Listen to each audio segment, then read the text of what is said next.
Hello दोस्तों, स्वागत करता हूं आप सभी का। मैं अभिषेक साई द नेशन बिल्डर के यूट्यूब चैनल पे आप सभी का एक बार फिर से स्वागत है। आज हम लोग बात करेंगे मैथमेटिक्स के सिलेबस की। ठीक है, आज हम बात करेंगे किसकी? मैथमेटिक्स के सिलेबस की। हम देखेंगे कि यूपी टेट में मैथमेटिक्स सिलेबस से कहाँ से आता है और कितना पढ़ना होता है। बहुत से बच्चों का डर लगता है कि मैथ में मेरा नंबर नहीं आता है और बहुत नंबर मेरे कम हो जाते हैं। तो मैं आपको बता देता हूँ कि ये आपका ऐसा चैनल है कि जो आपको सबसे आसान तरीके से मैथ लगाना सिखा देगा और बताएगा कि कैसे मैथ को लगाना चाहिए, कैसे हमको उस क्वेश्चन को हल करना चाहिए और जो आसानी से हो जाए। दोस्तों, बहुत ही हार्ड क्वेश्चन नहीं आते हैं, बस हमें कॉन्सेप्ट को क्लियर रखना पड़ेगा और ट्रिक को याद रखना पड़ेगा कि कैसे कहाँ पे किस टाइप के फार्मूले में लगाया जाए तो क्वेश्चन वो हमारा सॉल्व हो जाए।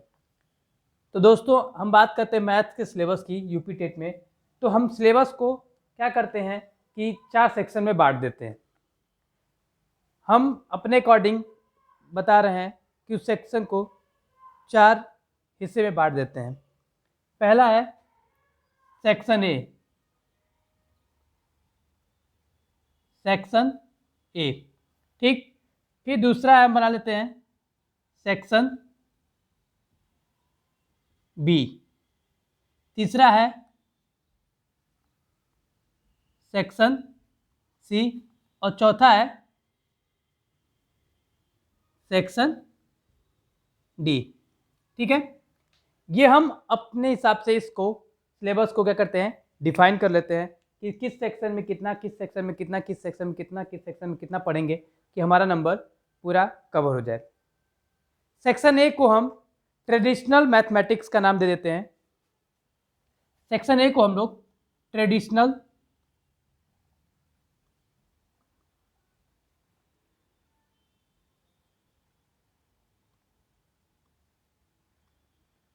मैथमेटिक्स का नाम दे देते हैं कि सेक्शन ए में ट्रेडिशनल मैथमेटिक्स में कितना आता है और क्या आता है। ट्रेडिशनल मैथमेटिक्स का मतलब होता है कि जो हम लोग न्यूमेरिकल चीज़ें सॉल्व करते हैं वो हमारा सेक्शन ए में हम लोग उसको रखते हैं। जैसे दोस्तों बात करें तो नंबर सिस्टम यानी संख्या पद्धति की, नंबर सिस्टम यानी संख्या पद्धति की। ठीक है, संख्या पद्धति में दोस्तों इसको भी हम लोग आगे पढ़ेंगे तो देखेंगे कि section A B C D में इसको भी हम लोग बांटेंगे। जैसे संख्याओं का ज्ञान होना, या विभाज्यता से आ जाता है, या तो इकाई का अंक ज्ञात करना, शून्यों की संख्या ज्ञात करना, अभाज्य संख्या ज्ञात करना, भाज्य संख्या ज्ञात करना, ये हम लोग निकालना सीखेंगे नंबर सिस्टम में। जब हम पढ़ेंगे ट्रेडिशनल मैथ में तो नंबर सिस्टम में। दूसरा आ जाता है, इसमें बात करें तो आप सिलेबस में देखेंगे कि संख्या पद्धति तो दिया है नॉर्मल, लेकिन ये संख्या पद्धति आपको लिखा होगा जोड़ घटाना, जोड़ घटाना,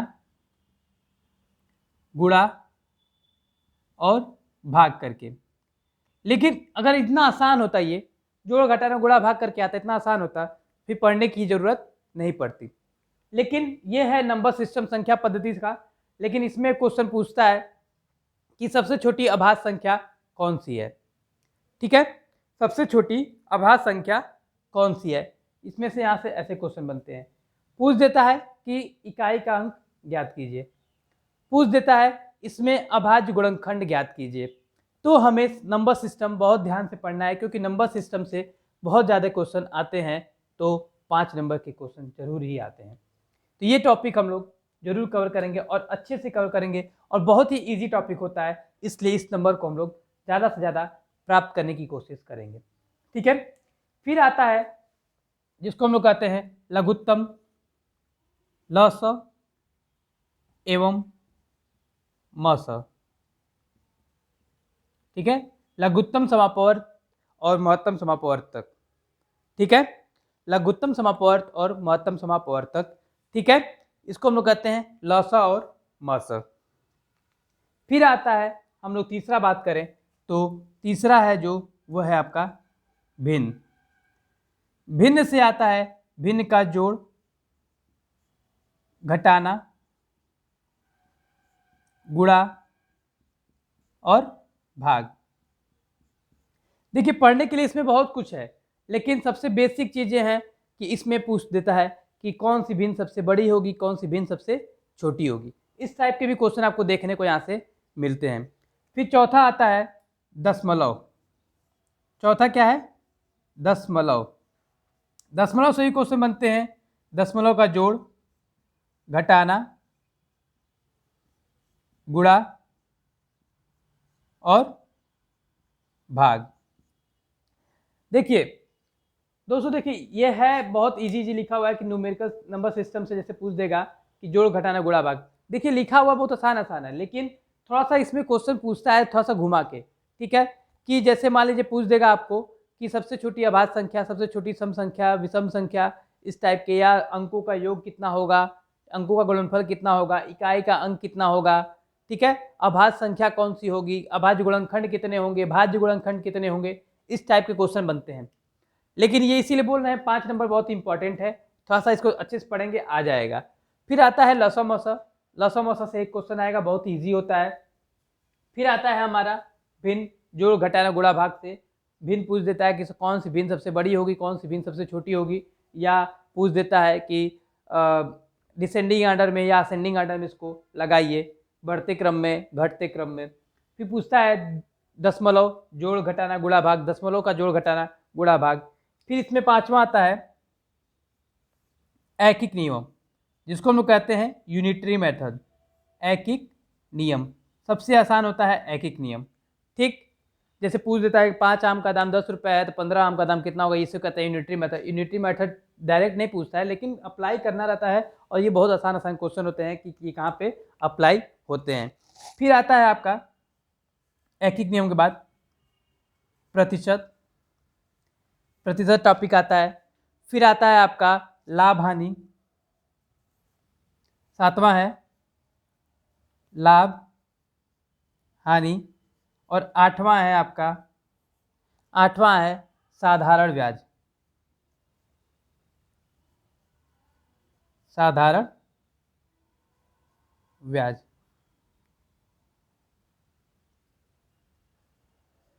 दोस्तों मैं आपको पहले बता दूं कि आप यूपी टेट का ही बस सिलेबस मत देखिए। क्यों? क्योंकि यूपी टेट का सिलेबस ऐसे दिया हुआ है, लेकिन यही सिलेबस आपका सुपर टेट का भी है। तो अगर आप यूपी टेट में थोड़ा सा मेहनत कर देंगे तो सुपर टेट में जो आपका 20 नंबर का काम है वो थोड़ा सा काम आसान हो जाएगा, और ये यहाँ पे 30 नंबर पूछता है, वहाँ पे 20 नंबर पे हो जाता है। तो आप थोड़ा सा इसको ध्यान से पढ़ेंगे हम लोग, और यही हमारा सिलेबस सुपर टेट में भी जाएगा। थोड़ा सा डीप पढ़ लेंगे आने वाले समय में भी, कि हमारा सुपर टेट में ये सब थोड़ा सा मेहनत कम करना पड़े। फिर सेक्शन बी जो होता है बच्चों, हम लेके चलते हैं जियोमेट्री को। किसको लेके चलते हैं?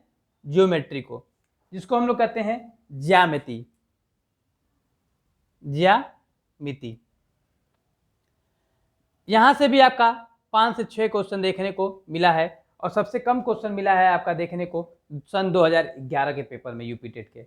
लेकिन ये अब यहाँ पे 6 से 8 क्वेश्चन भी होने की संभावना बढ़ गई है, क्योंकि ये बहुत ज़्यादा जियोमेट्री से बहुत ज़्यादा ही क्वेश्चन इसमें अब पूछने लगा है, ठीक है।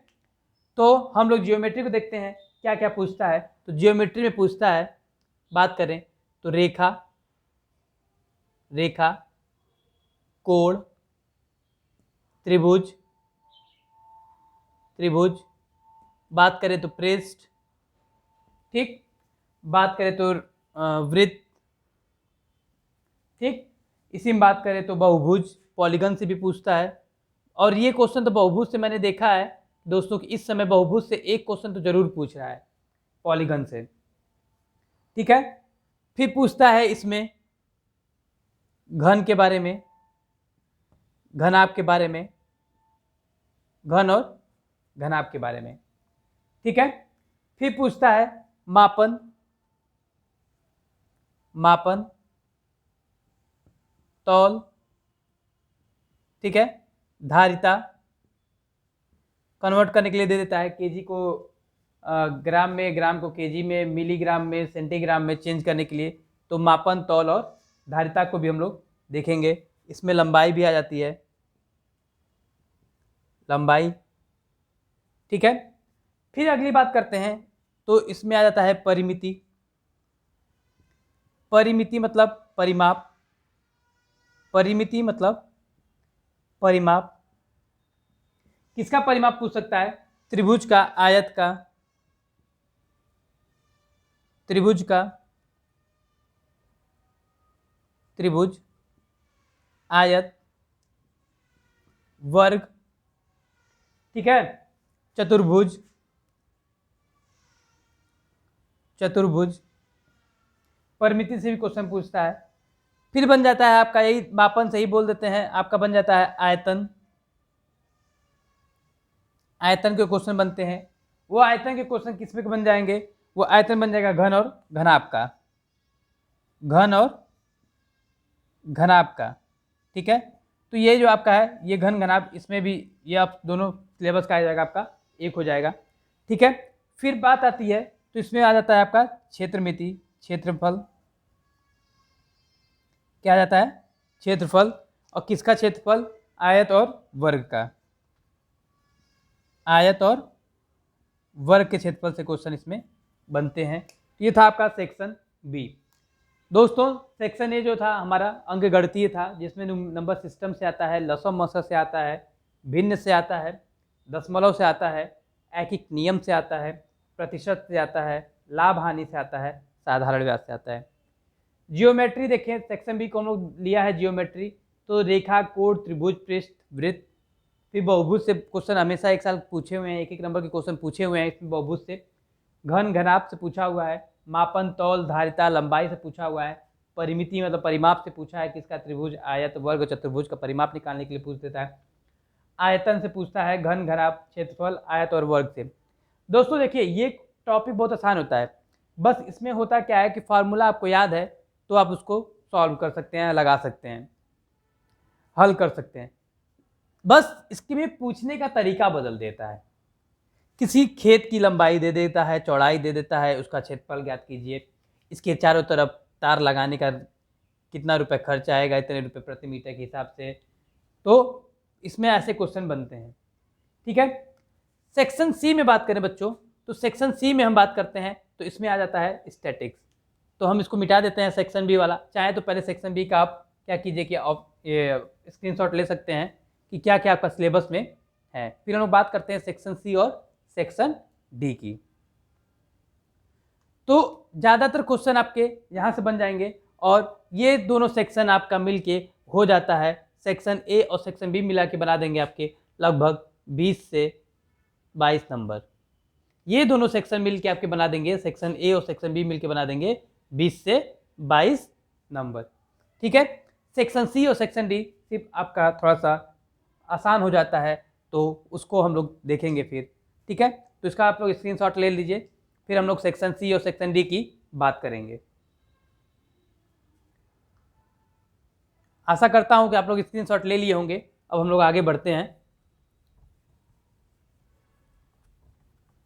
तो सेक्शन सी में बात करें बच्चों, तो सेक्शन सी का जो टॉपिक है वो है आपका स्टैटिक्स। स्टैटिक्स से पूछता है कि आपका जैसे सांख्यिकी जिसको हम लोग कहते हैं स्टैटिक्स, ठीक है, उससे आपका 2 से 3 क्वेश्चन इसमें बनते हैं। तो आप लोग इसके लिए परेशान ना हो, और आपका पूरा सिलेबस मैथ का भी कवर कर दिया जाएगा। और आशा करता हूँ कि आपको मैथ मैं यहाँ पढ़ा दूँ तो समझ में आ जाए, और आप लोग मुझे सपोर्ट भी करते रहेंगे इस मैथ के सेक्शन को और रुचि बनाने, इंटरेस्टिंग बनाने में। फिर बात करते हैं हम लोग सेक्शन सी की, ठीक है। हमने बताया सेक्शन सी में क्या आता है, हमारा स्टैटिस्टिक आता है।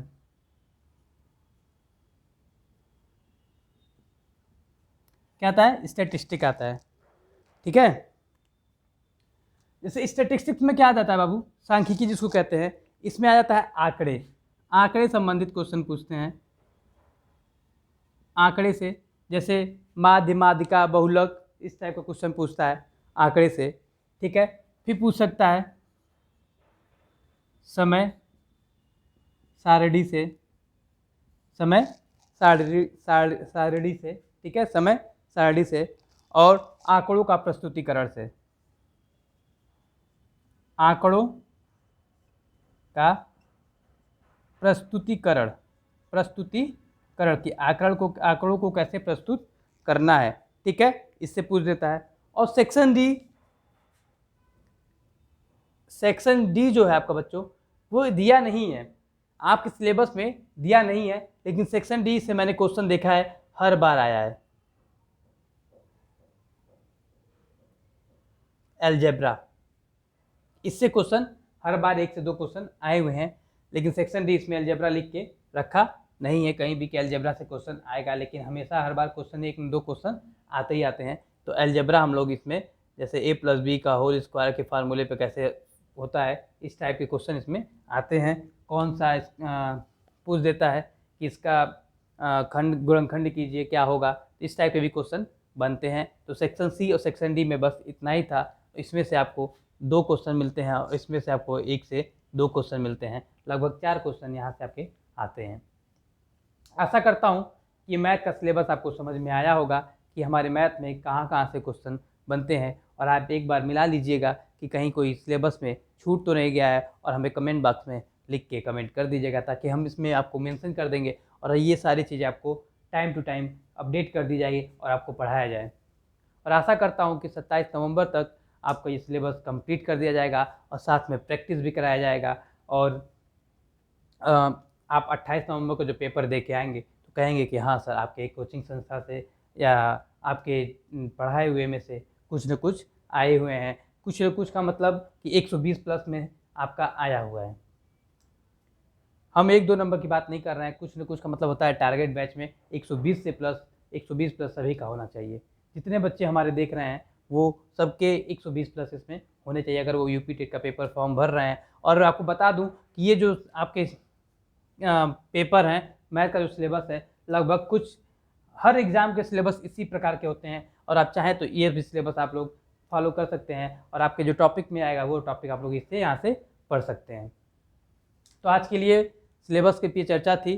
कल से मैथ के हम लोग नंबर सिस्टम से शुरू करेंगे और एक एक पॉइंट करके जल्दी से जल्दी हम लोग ख़त्म करने की कोशिश करेंगे। और जल्दी से जल्दी मतलब ख़त्म करने का मतलब ये नहीं है कि समझ में ना आए, समझ में आना भी चाहिए, कि ख़त्म बस नहीं करना है, हमें समझाना है, तभी 120 प्लस आएगा, ठीक है। तो इसलिए हम लोग इसको धीरे धीरे आगे इस कारवां को धीरे धीरे इसी तरह आगे बढ़ाएंगे और देखेंगे कि हमारा कितना सिलेबस कवर हुआ और कितना हम लोग और सीखना अभी हम लोग को बाकी है। आशा करता हूँ ये सिलेबस आपको समझ में आया होगा। मिलते हैं हम लोग फिर एक नए सेशन के साथ और देखते हैं क्या क्या उसमें और बाकी है, ठीक है। नमस्कार।